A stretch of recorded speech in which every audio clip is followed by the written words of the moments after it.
بسم اللہ الرحمن الرحیم۔ السلام علیکم خواتین و حضرات، یہ 22 مئی 1974 کا ایک روشن دن تھا۔ نشتر میڈیکل کالج ملتان کے تقریباً 100 طلباء شمالی علاقہ جات کی سیر کو نکلے۔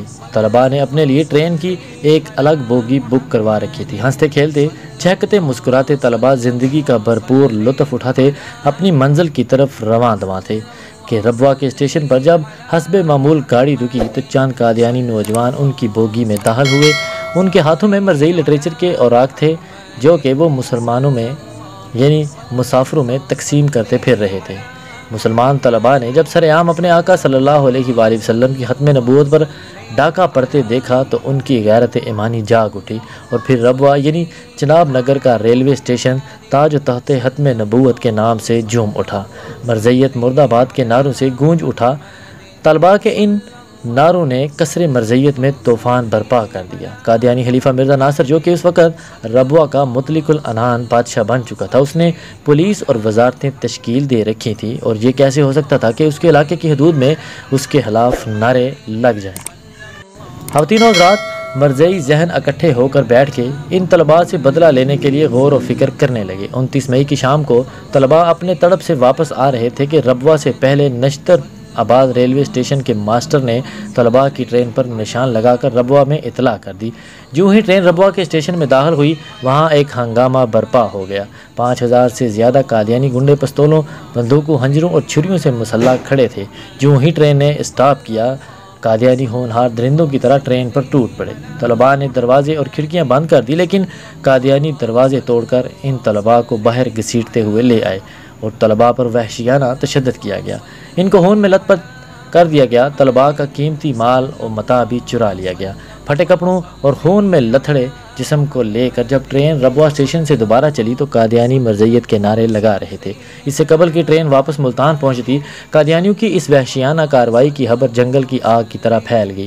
فیصل آباد ریلوے اسٹیشن پر ہزاروں مسلمان موجود تھے۔ مجلس احرار کے رہنما مجاہد ختم نبوت مولانا تاج محمود طلباء کے لیے چشم برا تھے۔ پولیس اور قانون نافذ کرنے والے ادارے بھی موجود تھے۔ طلباء کی اجڑی حالت دیکھ کر لوگ رونے لگے۔ پورا اسٹیشن ختم نبوت کے نعروں سے گونج رہا تھا۔ خواتین و حضرات، مولانا تاج محمود اسٹیشن کی دیوار پر کھڑے ہو گئے اور طلباء سے مخاطب ہو کر کہا، اے میرے نونہالان ختم نبوت، میرے بیٹو، میں تم سے وعدہ کرتا ہوں آپ کے خون کے ایک ایک قطرے کا حساب لیا جائے گا۔ آپ حضرات اطمینان رکھیں، انشاءاللہ آپ کے خون کے قطرے قادیانیت کی موت کے پروانے لکھیں گے۔ طلباء فیصل آباد سے روانہ ہو گئے۔ جہاں بھی ٹرین رکتی ہزاروں فدائیان ختم نبوت ان طلباء کے استقبال کے لیے موجود ہوتے۔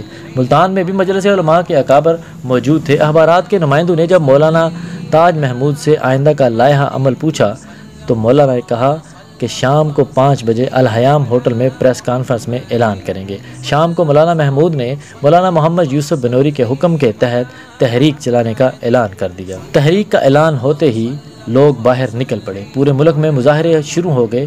طلباء، اساتذہ، بزرگ سب کے سب اس تحریک میں شامل تھے۔ قادیانیوں کا پورے ملک میں سوشل بائیکاٹ کا اعلان کر دیا گیا۔ کوئی مسلمان قادیانی دکاندار سے کچھ نہ خریدتا، نہ کسی قادیانی کو کچھ بیچتا تھا۔ پورے ملک میں قادیانیوں پر زمین تنگ ہو گئی۔ مظاہرین اور پولیس میں جھڑپیں شروع ہو گئی، گرفتاریاں شروع کر دی گئی۔ مساجد میں آنسو گیس کے شل مارے گئے۔ فدائیان ختم نبوت کو بھیڑ بکریوں کی طرح دھکیل کر کنٹینروں اور ٹرکوں میں بھر کر جیل پہنچایا گیا۔ احتجاج میں دن بدن شدت آتی جا رہی تھی۔ آغا شورش کشمیری کی تحریک پر مولانا محمد یوسف بنوری کو مجلس عمل کا مرکزی کنویر مقرر کر دیا گیا۔ 16 جون 1974 کو مجلس عمل کا ملکی سطح پر اجلاس منعقد ہوا، جس کے بعد تمام بڑی پارٹیز کو مجلس عمل میں نمائندگی دے دی گئی۔ خواتین و حضرات، دوسری طرف پنجاب کا وزیر اعلیٰ قادیانی نواز حنیف راہ میں تھا۔ وہ جگہ جگہ علماء کو مارنے کی باتیں کرنے لگا۔ بزور بازو تحریک کو کچل ڈالنے کے اعلانات کیے گئے، لیکن عوامی احتجاج نے حکومت کو جھکنے پر مجبور کر دیا۔ اسی پنجاب حکومت کے کہنے پر چیف جسٹس سردار علی جسٹس سمدانی کی سربراہی میں کمیشن بنا کر سانحہ ربوہ کی تحقیقات کا حکم دے دیا۔ جسٹس سمدانی نے عدالت میں مرزا ناصر کو طلب کیا۔ 7 گھنٹے تک مرزا ناصر کا بیان ریکارڈ کیا جاتا رہا۔ جسٹس سمدانی نے سانحے کی مکمل تحقیقات کے لیے ربوہ کا دورہ بھی کیا اور وہاں ایک گھونٹ پانی تک بھی نہیں پیا۔ مجلس عمل کے صدر مولانا یوسف بنوری دورے کر رہے تھے۔ تحریک زور پکڑ چکی تھی، کئی مقامات پر مسلمانوں پر فائرنگ کی گئی۔ قادیانیوں نے فدائیان ختم نبوت کے جلوسوں پر فائرنگ کر کے کئی مسلمانوں کو شہید بھی کر دیا۔ مجلس عمل نے پورے ملک میں جلسے جلوسوں کا جال بچھا دیا تھا۔ ہر خطیب آتش فشاں تھا، ہر مقرر شعلہ بیاں تھا۔ یوں محسوس ہوتا تھا کہ مملکت خدا داد پاکستان میں ہر فرد اس تحریک کا حصہ بن چکا ہے۔ مجلس عمل نے 14 جون کو ملک گیر ہڑتال کی کال دے دی۔ 14 جون کو کراچی سے خیبر، لاہور سے کوئٹہ ایسی بے نظیر ہڑتال ہوئی جس کی مثال ملنا ممکن نہیں۔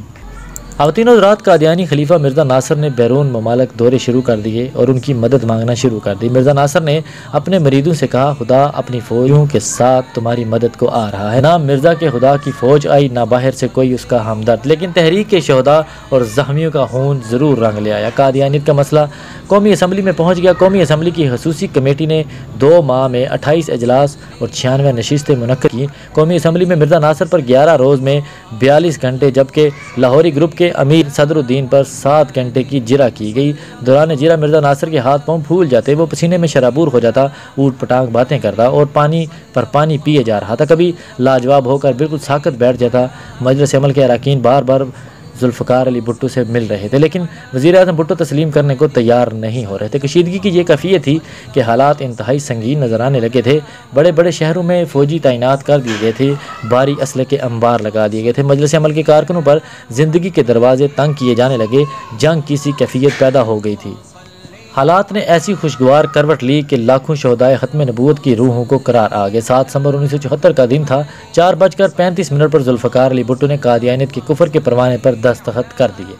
قادیانیت کی دونوں شاہوں کو خارج الاسلام قرار دے دیا گیا، جس کے بعد مسٹر بھٹو نے 27 منٹ تک ایک روحانی تقریر کی۔ قادیانیت کے کفر کا اعلان ہوتے ہی پوری امت مسلمہ جھوم اٹھی۔ اراکین اسمبلی گلے مل رہے تھے۔ اکابرین کی آنکھوں سے خوشی کے مارے آنسو رواں تھے اور وہ سجدوں میں پڑے رب کا شکر ادا کر رہے تھے۔ ہر دل جھوم اٹھا، ہر دماغ مہک اٹھا۔ گلیاں، بازار، شہر تاج و تخت ختم نبوت کے نعرے لگا رہے تھے۔ فرط جذبات سے لوگوں کی آنکھوں سے آنسو رواں تھے۔ مجاہدین ختم نبوت کی قبروں پر پھول بچھائے جا رہے تھے۔ 1953 کے 10,000 شہداء کا خون رنگ لے آیا تھا۔ وہ جنہوں نے سنگینیوں پر چڑھ کر ختم نبوت کے نعرے لگائے تھے، وہ جنہیں پابند سلاسل کیا گیا، وہ مجاہدین جنہوں نے اپنا شباب کے جوان خون کو سرکار دو عالم صلی اللہ علیہ وآلہ وسلم کی عزت و ناموس پر قربان کر دیا، جنہوں نے اپنے خون سے سڑکوں کو لال کر دیا تھا، جنہیں گھسیٹا گیا، مارا گیا، آج ان کی روحیں مسکرا رہی تھیں۔ وہیں کچھ لوگ امیر شریعت عطا اللہ شاہ بہاری رحمۃ اللہ علیہ کی قبر پر کھڑے تھے۔ بہاری آج دنیا میں نہیں تھا، لیکن اس کا مشن پورا ہو گیا تھا۔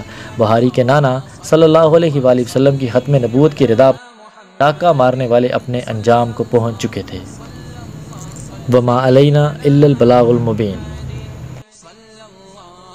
امید کرتے ہیں داستان گو کا یہ سیشن آپ کو پسند آیا ہوگا۔ پسند آنے کی صورت میں اسے لائک کر کے فیس بک اور واٹس ایپ پر ضرور شیئر کر دیں، اور جاتے جاتے ریڈ بٹن کو کلک کر کے اور بیل آئیکن کو پریس کر کے داستان گو کے سبسکرائبر بننا مت بھولیے، تاکہ ایسی انفارمیٹیو ویڈیوز آپ کو روز بروز ملتی رہیں۔ اپنا اور اپنے ارد گرد کے لوگوں کا خیال رکھیے۔ آج کے لیے داستان گو کو اجازت دیجیے۔ اللہ نگہبان۔